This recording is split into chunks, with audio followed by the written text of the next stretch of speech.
Bonjour Robin Chessé, de quoi vous nous parlez Bonjour cette semaine, Jonas, Robin j'avais envie de vous dire que la Suisse romande c'est quand même formidable. C'est vrai ça. Oui, chaque canton a son petit chapiteau de cirque consternant. Les Valaisans, ils ont le FC Sion par exemple, ça on l'a bien compris. Et les Vaudois, ils ont le Grand Conseil vaudois. Oui, parce qu'en 2 votations vraiment passionnantes et qui justifient absolument de claquer l'argent public, telles que est-ce que nous mettons dorénavant un C majuscule à Canton de Vaud, ça c'était le 23 mai, et ben cette semaine, on a eu droit à un spectacle exceptionnel. Lors d'un débat, la députée d'Ensemble à gauche, Élodie Lopez, a fait des allusions à l'encontre de son collègue PLR Jean-Luc Besançon, comme quoi ce dernier aurait été plusieurs fois coupable de harcèlement sexuel. Alors, grosse colère de Jean-Luc Besançon qui a exigé des excuses et menacé de porter plainte pour diffamation. Et le lendemain, retournement de situation, il s'est excusé. Alors moi j'avoue que j'aime beaucoup cette bipolarité, ce petit côté. C'est un scandale, je vais porter plainte. Ah oui pardon, excusez-moi. Je trouve ça brillant vraiment. En même temps Jean-Luc Besançon il n'a pas tellement eu le choix puisque les témoignages se sont succédés pour rapporter le comportement limite du PLR. Plusieurs politiciennes ont en effet cité les propos du monsieur à leur égard tels que, je cite, vous devriez vous faire dresser par un mec de droite. Si j'avais ton âge, t'aurais bien qui vous avez dragué pour obtenir ce vote. Il vous faut un vrai mec, etc. Alors il y avait quand même une sacrée liste et je me suis dit, si tout ça est vrai, pour un mec qui voyait pas du tout de quoi on lui parlait, j'avoue que c'est quand même assez épatant. Je veux dire, si vous voulez une métaphore, je sais pas, imaginez Adolf Hitler en 46 qui dirait une guerre mondiale. Non, aucune idée. Keine Ahnung. Et oui, c'est quand même bien pratique comme des fois se construire une belle réalité qui nous arrange, bah ça nous arrange. Ce qu'il faut souligner aussi, c'est qu'après les insinuations d'Élodie Lopez concernant Jean-Luc Besançon, les élus de droite, pour montrer leur protestation, ont décidé de quitter la salle. Ça aussi, j'avoue que ça devait être bien pratique, ce côté.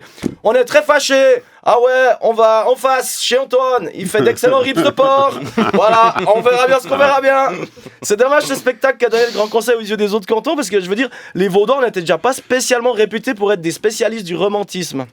Vous savez bien, le canton de Vaud, souvent, dans le canton de Vaud, les contes de fées, ça se finit souvent par « Et ils vécurent heureux et eurent un solide 3e pilier ». Mais si en plus, maintenant, notre réputation, c'est de devenir l'antre du harcèlement sexuel, ça n'a pas contribué à nous faire aimer des autres cantons. Ça. Jean-Luc Besançon, lui, s'est défendu de tous ces témoignages en disant, je cite texto, « Je ne me reconnais pas dans ces descriptions ». Et c'est une tournure de phrase assez intéressante parce que ça veut tout dire et rien dire en même temps. C'est pas vraiment dit ces déclarations sont fausses, mais c'est pas non plus je ne sais pas ce qui m'a pris. Et il a raison de la jouer comme ça, c'est vrai.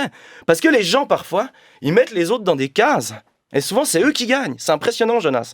Je vous donne un exemple personnel. Oui. Il y a quelques années... J'ai cru que vous alliez donner l'exemple d'Hitler, mais non, pas cette fois. Oui, d'accord. Les points Goldwyn sont déjà faits. Oui, c'est juste. Non, c'est un exemple personnel qui m'est arrivé à moi. J'avais une ex-copine il y a quelques années qui me reprochait d'être trop immature. Non. Oui, je vous jure, je ne comprends pas. Un jour, elle débarque dans le salon, elle me fait « T'as le syndrome de Peter Pan, t'as le syndrome de Peter Pan !» Moi, je comprenais pas ce qu'elle voulait dire, j'étais tranquille, je veux dire, j'étais en train de jouer avec mes pluches, enfin, vous savez, finalement, vous savez quoi, c'est moi qui ai dû m'excuser, je vous jure. C'est moi qui ai dû, pour me faire pardonner, lui faire une surprise et qui l'ai emmené au spectacle Peppa Pig et l'hippopotame bleu qui aime les voitures.